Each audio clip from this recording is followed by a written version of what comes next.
In this episode, we're exploring the richest Muslim countries in the world, and my name is Leroy Kenton. Welcome back to another episode of FTD Facts. So the question is, how do we determine how rich a country is compared to another country? Of course, the key indicator is the GDP per capita, and that's the total value of goods and services produced by a nation during a year divided by its total population. Now, it shows how rich each citizen is on average, but unfortunately, it doesn't take into account differences in the cost of living in various parts of the world. So for a more accurate measurement, the metric of GDP based on purchasing power parity, or PPP, is used to calculate how rich a nation is. So it calculates the total value of goods and services produced in each country as if they were sold at United States prices. So we can compare nations with different standards of living by measuring their GDP PPP in international dollars equivalent to the US dollar and find out which is the richest Muslim nation. So let's take a look. Starting at number 10, we have Iran with a GDP of $19,098 US. The economy of Iran is a mixed and transition economy with a large public sector. It's the world's 18th largest by purchasing power parity, and about 60% of the economy is centrally planned. Turkey comes in at number 9 with a GDP of $25,286.60 US. The economy of Turkey is defined as an emerging market economy by the IMF.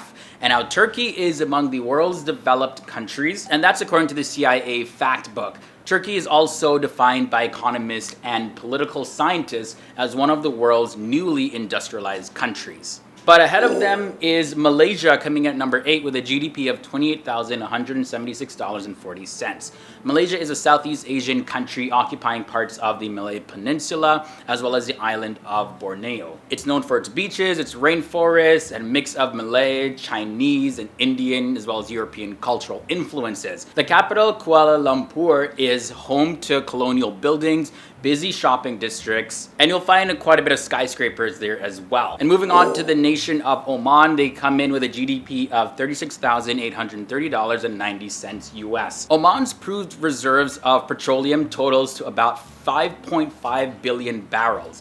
And natural gas has increased a lot due to the development of gas fields. Oman's natural gas reserves are estimated at 849.5 billion cubic meters, ranking 28th in the entire world. And Oman's mineral resources include gold, copper, zinc, and iron. Now, several industries have grown up around them as part of the national development process, which have provided jobs for many people in Oman and have contributed to the nation's GDP as well. The citizens in the country enjoy a pretty good standard of living. Next up, we have Bahrain, and their GDP sits at $41,973.30 US.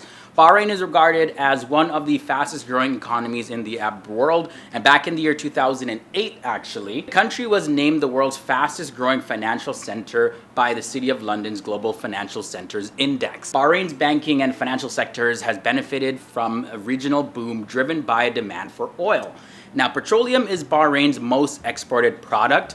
Aluminum is considered as the second most exported product, followed by finance and construction materials. Now guys, we made it halfway into this episode. We got 5 more nations to take a look at. But just a reminder, if you're enjoying this episode so far, leave a like on this video. And if you're a newcomer here to FTD Facts, hit that subscribe button and ring that bell because we bring you facts like this every single day. And I don't want you to miss an episode, so you know what to do to join the FTD Facts family and stay up to date with our videos. Number 5, we have Saudi Arabia with a GDP of $48,995.60 US. Saudi Arabia has the world's second largest oil reserves, and oil accounts for more than 95% of the exports as well as 70% of the government's revenue. It also has the world's 6th largest natural gas reserves, and the country is planning to launch 6 economic cities, which are planned to be completed by the year 2020. So this year, we're going to be seeing a lot of changes in Saudi Arabia, and 6 new industrialized cities are intended to diversify the economy of Saudi Arabia. The nation at number 4 is United Arab Emirates, or UAE, and they have a GDP of $66,615.90 US. The United Arab Emirates banks on its oil as well as its gas for about 25% of its GDP. In the country, petroleum and natural gas exports plays an important role in the economy, especially in Abu Dhabi, its capital.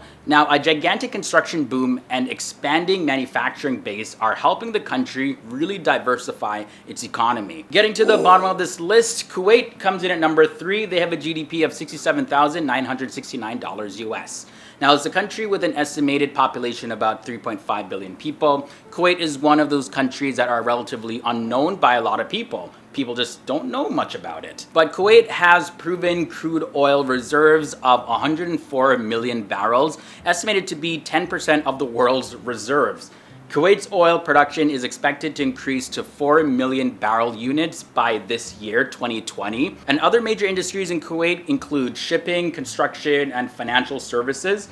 Kuwait has a well-developed banking system, and the National Bank of Kuwait is the second largest in the country, and also it's one of the largest in the Arab world. Brunei comes in at number 2 with a GDP of $71,802.50 US. Brunei is a country with a small yet wealthy economy that is a mixture of foreign and domestic entrepreneurship, government regulation, as well as welfare measures and village tradition. Not much to say about them, but they come in pretty solid, and that's why they're at number 2. But unfortunately, it wasn't enough to be number 1, because that goes to the country of Qatar with a GDP of $112,531.50 US. The Gulf state with overpopulation of 1.7 million is at number 1 as the world's richest Muslim country. The country is recognized as one of the fastest growing economies in the entire world. Now, the main catalyst for this rapid growth is said to be the ongoing increasing in production and exports of natural gases, oil, as well as petrochemicals. And Qatar was also hoping to host the 2020 Olympic Games. Unfortunately, that went to Tokyo. Now, it's been a very high-profile investor in recent times. The government is also pouring a lot of money into infrastructure, including a deep water seaport, as well as an airport, a railway track, and also they're investing a lot to make the country a better place, especially for when the World Cup happens there in the year 2022. Alright guys, so that's it for this episode of the 10 richest Muslim countries in the world. Let me know down below in the comment section what you have to say about anything that I mentioned in this episode. Leave those comments down below. Also a reminder, my social media links are below in the video description section, so follow me, shoot me a message. I'll do my best to get back to you as quickly as possible. And now before you guys get out of here, I'm going to be leaving you with a related video, so check it out. It's going to be at the end screen, so when my beautiful face exits this video, go check it out. Alright guys, I don't want you to miss it. See you guys next time.